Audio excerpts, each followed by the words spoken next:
Antes de empezar, déjame contarte algunas cosas rápidas. La primera es que tenía pensado que este último capítulo del año fuera una entrevista que me apetece muchísimo hacer, pero se nos ha complicado un poco la cosa, así que tendrá que esperar a 2023, aunque ya verás cómo merece la pena la espera.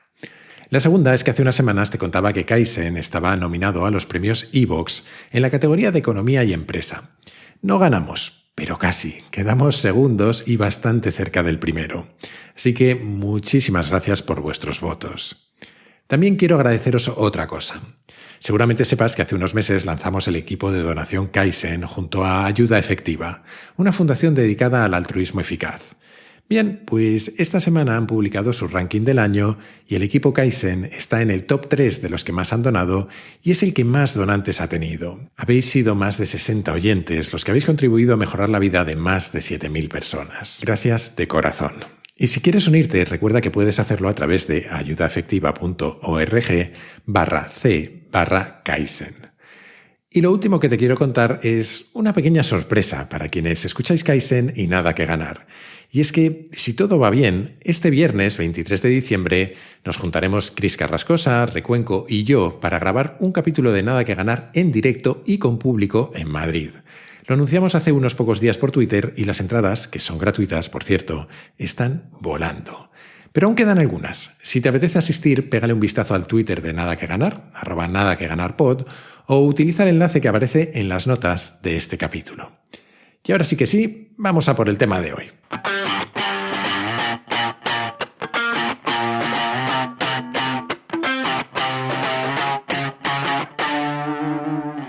Hay un discurso legendario que Theodore Roosevelt, presidente de Estados Unidos, dio a principios del siglo XX. Bueno, en realidad lo que es legendario es un pequeño fragmento del discurso que era bastante más largo y que se llamaba Citizenship in a Republic, algo así como ciudadanía en una república. El fragmento en sí, sin embargo, suele conocerse como The Man in the Arena, algo así como el hombre en la arena o en el ruedo, en términos más españoles.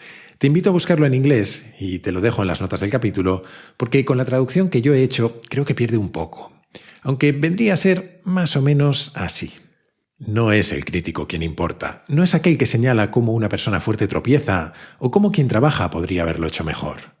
El crédito pertenece a quien está realmente en la arena, con su rostro desfigurado por el polvo y el sudor y la sangre, que lucha valientemente, que se equivoca, que falla una y otra vez porque no hay esfuerzo sin error ni defecto, pero que realmente se esfuerza por realizar hazañas, que conoce grandes entusiasmos, grandes devociones, que se agota en una causa digna, que en el mejor de los casos alcanza al final el triunfo del gran logro y que en el peor, si fracasa, al menos fracasa mientras se atreve a mucho, para que su lugar nunca esté con aquellas almas frías y tímidas que ni conocen la victoria ni la derrota. Para mí, estas palabras reflejan un incentivo. Es más, reflejan el tipo de incentivos más poderosos que pueden existir, los emergentes, aquellos que surgen espontáneamente en una sociedad o una organización por una mezcla extraña de su cultura, su historia o sus circunstancias, por cómo nos relacionamos los unos con los otros en el fondo. Son esos que no son diseñados, aunque quizás sí favorecidos. Cuando en una sociedad se celebra a quienes no quieren acabar como aquellas almas frías y tímidas que ni conocen la victoria ni la derrota, entonces más gente se lanza a la arena. Es una idea poderosa que nos empuja a actuar. El discurso de Roosevelt es en realidad la manifestación de una cultura. No es que él creara esa cultura, sino probablemente al revés. Lamentablemente, eso sí, frente a las buenas intenciones, muchas veces nos encontramos con todo tipo de obstáculos, muchos de ellos en forma de incentivos que empujan en la dirección contraria. Lo son, por ejemplo, aquellos que nos empujan a criticar más que a actuar y que resultan en que no hagamos lo que sea que nos proponemos, como individuos, como empresas, como sociedad o como civilización. A veces tenemos que corregir el rumbo y tampoco podemos siempre esperar a que emerjan los sistemas de incentivos que nos interesan. Por eso hoy vamos a intentar encontrar algunas pistas sobre cómo diseñar o favorecer sistemas de incentivos. Por cierto, este capítulo lo estoy grabando a las puertas de la Navidad, que es una especie de incentivo gigantesco a gastar dinero y hacer regalos. Yo he sido bastante Grinch en el pasado. Un Grinch, para quien no lo sepa, es el duende ese que odia la Navidad. Pero últimamente he hecho las paces un poco con el tema.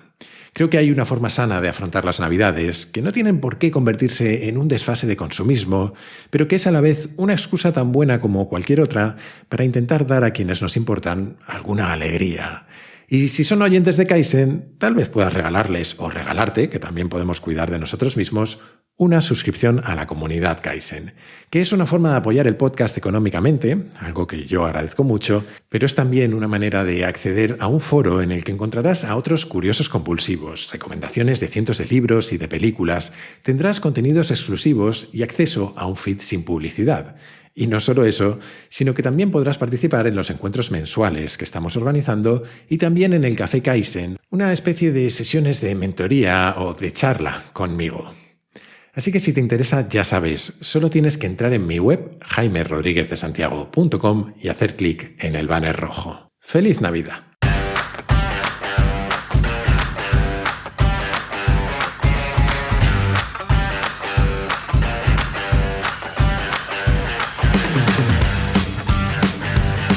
Soy Jaime Rodríguez de Santiago y esto es Kaizen, el podcast para mentes inquietas en el que te acerco a personas, a ideas y a técnicas fascinantes de las que aprender cada día.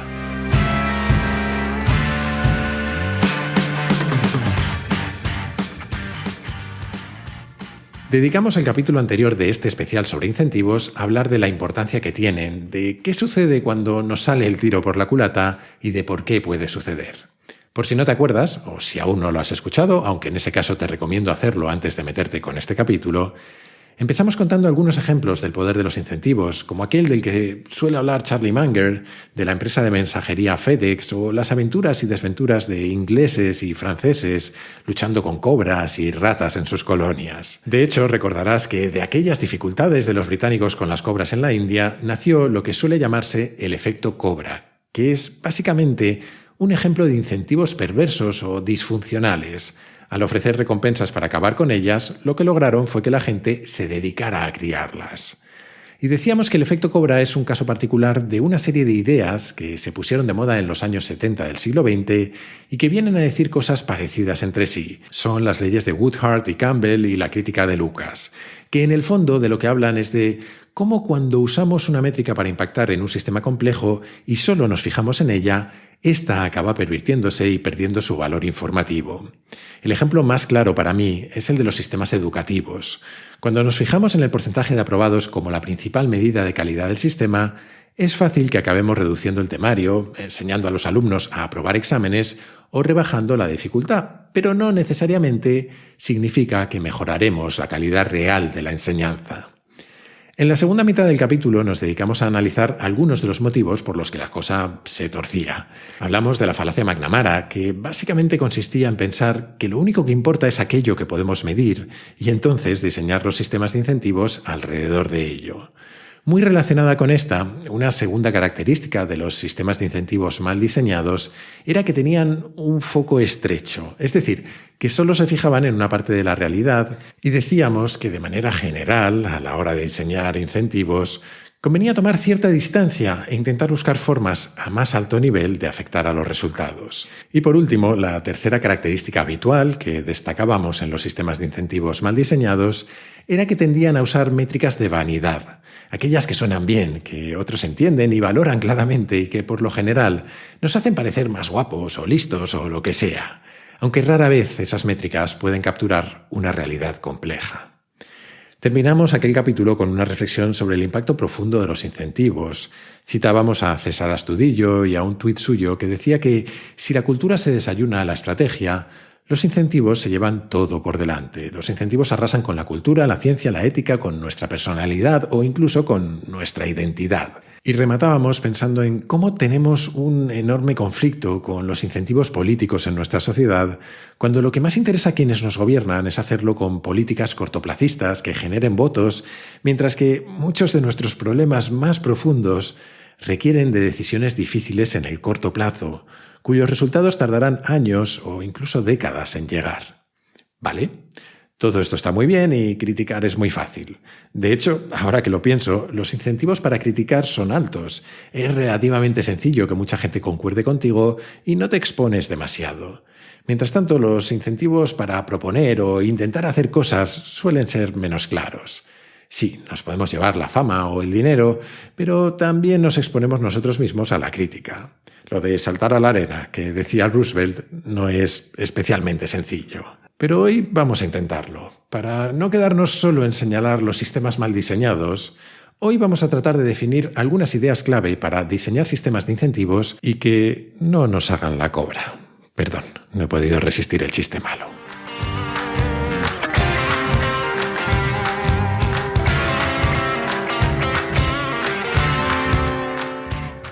Hay un tipo llamado Sahil Bloom que tiene una newsletter y una cuenta de Twitter bastante popular. Yo reconozco que siempre me ha producido un poco de rechazo, porque al menos en Twitter es de esas cuentas que se dedican a escribir hilos cuidadosamente escritos y diseñados para que los comparta cuanta más gente posible mejor, lo cual no tiene nada de malo en sí mismo, pero cuando ves a mucha gente escribiendo de forma parecida, inevitablemente te genera cierta sensación de falta de autenticidad, al menos a mí. Dicho lo cual, suele compartir cosas interesantes, y entre ellas dedicó una edición de sus newsletters al diseño de incentivos. De hecho, parte de lo que te conté en el capítulo anterior estaba inspirado en ella, y parte de lo que te voy a contar hoy también. Él define 6 principios para el diseño de incentivos, y yo no sé si son los únicos importantes, sospecho que no, pero nos van a servir de esqueleto, y sobre ellos intentaremos añadir otras cosas. Número 1. Objetivos. Aquí no es que se haya roto la cabeza el amigo. Dice que pensar cuidadosamente en los objetivos últimos de los incentivos que diseñemos es crucial. Y que para ello podemos hacernos preguntas como ¿cuándo sabremos que hemos tenido éxito? O ¿cuál es el resultado final que queremos obtener? Ya te digo que no se ha roto la cabeza. Dice que es necesario ir más allá de los objetivos superficiales y que, sin pensar de manera profunda acerca de los objetivos, es imposible hacer un diseño de incentivos inteligentes. Muy bien. ¿Y eso cómo se hace? Lo habitual al hablar de fijación de objetivos es decir que tienen que cumplir una serie de características. En inglés, por ejemplo, se suele hablar de objetivos SMART, que son unas siglas. La S es de specific o específicos, porque las metas deben ser claras y concretas, es decir, ¿qué queremos lograr? La M es de measurable o medibles, porque necesitamos poder evaluar nuestro progreso. La A es de achievable o alcanzables, ya que deben ser realistas y tener en cuenta los recursos y las capacidades disponibles. La R es de relevant o relevantes, que se refiere a que los objetivos tienen que tener sentido en nuestro propósito más general como individuos u organizaciones. Si nos proponemos perder peso y nos fijamos un objetivo que cumpla con todas las demás características, pero consista en, no sé, aprender un idioma, pues seguramente no nos sirva de mucho.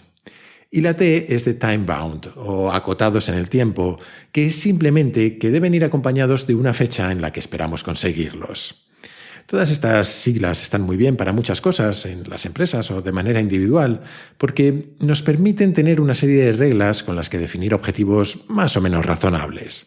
Aumentar un 10% las ventas de la empresa en el próximo año cumple con todas esas características. O bajar 5 kilos nuestro peso en los próximos 6 meses. Ahora, dependiendo de los problemas a los que nos enfrentemos, esta aproximación es seguramente un poco rígida. Pensemos, por ejemplo, que nos proponemos mejorar la educación de un país, como decíamos antes. ¿Qué objetivos nos marcamos? Una opción sería, efectivamente, aumentar el porcentaje de aprobados en las pruebas de acceso a la universidad dentro de 4 años. Pero ya vimos antes que eso puede llevar a resultados indeseados. Y seguramente nos vaya a pasar con casi cualquier objetivo que elijamos para un problema tan complejo, porque lo cierto es que no existe una respuesta única ni perfecta. Mi experiencia en estos casos es que sí, hay que poner bastante atención en fijar objetivos razonablemente buenos, pero hay que dedicar tanta o más energía a definir cómo los vamos a seguir, cómo vamos a intentar evitar que se perviertan y cómo vamos a adaptarnos a medida que las cosas evolucionen. Y eso nos lleva a los siguientes principios. Número 2. Métricas. Las métricas serían indicadores o medidas que podemos usar para evaluar el progreso que hacemos con respecto a nuestros objetivos. En un mundo ideal, las métricas deberían ser relevantes, precisas, fáciles de medir y conocidas por todos los implicados. Ese es el caso, por ejemplo, del porcentaje de alumnos aprobados. Claro que también era ese el caso de McNamara en Vietnam. El tipo eligió una métrica que parecía relevante, precisa, más o menos fácil de medir y sencilla de comunicar. ¿Cuántas bajas sufrían los americanos y cuántas sus enemigos? Sin embargo, era una métrica que estaba vacía de un montón de aspectos cualitativos, mucho más difíciles de medir. Faltaba, por ejemplo, qué impacto tenía cada baja en la moral de cada ejército o cuántas estaba dispuesto a aceptar cada país. De la misma forma, cuando hablamos de porcentaje de aprobados, dejamos fuera aspectos como la evolución de la dificultad de los exámenes o cómo de adecuados son estos para medir el aprendizaje real de los alumnos. De nuevo, no hay fórmulas mágicas, pero algo que puede ser útil en ocasiones es trabajar con paneles de control que nos permitan evaluar varias métricas en paralelo o incluso construir índices que son combinaciones de varias métricas. Esto es algo que, por ejemplo, es habitual en mi trabajo en FreeNow. Podríamos pensar que la clave para una plataforma como la nuestra es que muchos pasajeros abran la aplicación y pidan un taxi. O podríamos pensar que la clave es que muchos taxistas quieran trabajar con nosotros. Y la realidad es que ambas son verdad y otras muchas también. Y necesitamos construir formas de visualizar, por ejemplo, cómo de atractivos son nuestros precios para los pasajeros y cómo de atractivos son para los conductores y ver si hay un desequilibrio. Número 3. Antimétricas. Lo otro que no solemos capturar con las métricas son las consecuencias no intencionadas de nuestros esfuerzos. Y aquí es donde entra el concepto de las antimétricas, que son aquellas que nos obligan a considerar si los incentivos que estamos poniendo en marcha están solucionando un problema, pero creando otro. Un caso conocido es el de Amazon, donde pusieron como objetivo mejorar constantemente su rendimiento, y para ello definieron una política que consistía en despedir cada año al 10% de los empleados con peor rendimiento. Es más, los managers, los jefes, tenían objetivos anuales de empleados reemplazados.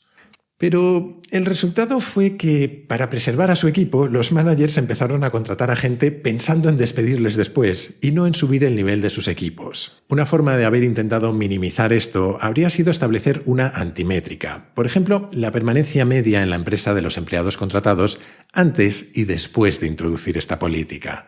Si la cifra descendía, es decir, si duraban cada vez menos, había un problema. En nuestro ejemplo de la educación, por ejemplo, una antimétrica sería evaluar el porcentaje de aprobados en el primer año de carrera. Si disminuyera este a la vez que aumentara el número de aprobados en las pruebas de acceso, sería un síntoma de que tal vez la calidad de la enseñanza habría empeorado. Las antimétricas sirven para avisarnos de que a veces estamos ganando batallas, pero perdiendo la guerra. Número 4. Stakes and Effects, algo así como apuestas y efectos. Esta tiene mala traducción, pero vamos a ver cómo lo explicamos. En cierta medida se parece a eso que hemos comentado alguna vez de las decisiones del tipo 1 y decisiones de tipo 2 de Jeff Bezos. En función de cómo de reversible o irreversible sea el sistema de incentivos que pongamos en marcha, más cuidado y tiempo tendremos que dedicar a su diseño. Lo ideal, desde mi punto de vista, son sistemas que nos permitan iterar y ajustar constantemente. Esto es especialmente importante cuando hay un desfase entre la implementación de los incentivos y sus efectos. En muchas ocasiones diseñamos incentivos a corto plazo, cuyos efectos solo se verán en el largo plazo. Por ejemplo, podemos incentivar a nuestro equipo de ventas para que encuentren a toda costa nuevos clientes. Y a corto plazo podremos ver el impacto en ventas y aumentarán y el equipo recibirá su incentivo, pero los efectos de esas ventas, de qué calidad son esos nuevos clientes, si gastan más o menos o igual que los anteriores o cuántos de ellos no pagan, tardarán bastante más en verse. Al final, esto va de cuáles son las derivadas de segundo o tercer orden de nuestros sistemas de incentivos, y aunque podemos y debemos intentar anticiparnos a algunas de ellas, muchas no se manifiestan hasta que los ponemos en marcha. Así que repasar constantemente los efectos y ajustar incentivos, métricas y antimétricas es fundamental. Número 5. Skin in the game, es decir, jugarse la piel. Hemos hablado alguna vez de los problemas entre el agente y el principal, es decir, aquellos problemas que surgen cuando quien toma decisiones no sufre sus efectos, que son hasta cierto punto inevitables porque, para bien y para mal, nadie trata lo que no es suyo como si lo fuera. Y también hablamos en algún momento de cómo Taleb dice que la mejor forma de evitar esos problemas es teniendo skin in the game, es decir, siendo partícipes de los resultados de nuestras decisiones, tanto para lo bueno como para lo malo. Esto, curiosamente, no se da en muchos sitios.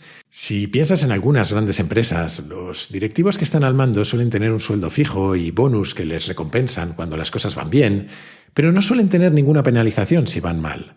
Bueno, sí, podrían acabar despedidos o las acciones que tienen a su nombre pueden valer menos, Pero normalmente, por ejemplo, si les despiden, reciben una indemnización.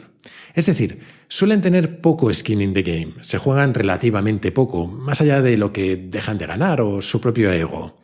Mi experiencia es que se nota enormemente cuando una empresa está dirigida por un fundador o un socio frente a cuando no lo está. Lo que no significa que no pueda hacerse un buen trabajo, pero la perspectiva de unos y de otros es radicalmente diferente. Y esto se traslada directamente a los sistemas de incentivos. Quien esté a cargo del sistema debe estar vinculado a él, para lo bueno y para lo malo. Y número 6. Claridad y fluidez. Podemos hacer todo lo anterior a la perfección, que nuestros incentivos solo serán efectivos, en la medida en la que, 1. Puedan ser comunicados y entendidos claramente por todos los implicados, y 2. Sean revisados y ajustados constantemente a medida que cambia el contexto. Y este último punto para mí es clave, porque hemos presentado estos 6 principios como si de una lista se tratara, pero creo que es mucho más interesante pensar en ellos como en un ciclo. Son aspectos que revisar una y otra vez. Nuestros objetivos, nuestras métricas y antimétricas, los desfases entre efectos de primer y de segundo orden, el impacto que los incentivos tienen sobre quien los diseña y la claridad y la fluidez de nuestro sistema. Todo ello debería ser algo que adaptáramos constantemente. Dicho todo esto, antes de terminar el capítulo, déjame que comparta contigo una pequeña reflexión sobre esto de diseñar sistemas de incentivos. Empezando por lo más importante, y es que no pretendo engañarte. Todo lo que te he contado no garantiza que aciertes, ni que domines los incentivos que gobiernan tu empresa, la sociedad o sobre ti mismo. Es un tema enormemente complejo, porque una cosa es lo que diseñamos sobre el papel y otra lo que sucede en la realidad. Pero tampoco creo que la solución sea cruzarnos de brazos, y las que hemos visto me parece que son ideas bastante útiles para intentar influir en ellos. Es cierto que, como decíamos al principio del capítulo, seguramente los más poderosos son los incentivos emergentes. Por ejemplo, para que se creen nuevas empresas, creo que es mucho más efectivo tener una cultura o una sociedad que celebra a quien se atreve a intentar cosas nuevas y que no penaliza a los que fracasan, que una en la que simplemente se dan ayudas a la creación de empresas. Pero no son incompatibles. Podemos alinear distintas piezas. Podemos tratar de identificar los incentivos emergentes y experimentar sobre ellos, y reforzarlos o compensarlos con otros que se nos ocurran. Y seguramente sea un juego infinito, y lo que arreglemos por un lado lo estropeemos por otro, pero es que nadie dijo que esto fuera fácil.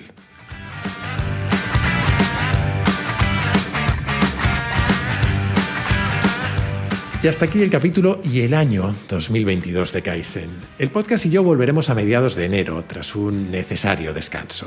Hasta entonces te animo como siempre a suscribirte y recomendar Kaizen en tu plataforma de podcast preferida, en YouTube, en redes sociales o, como creo que es mejor, a tus amigos.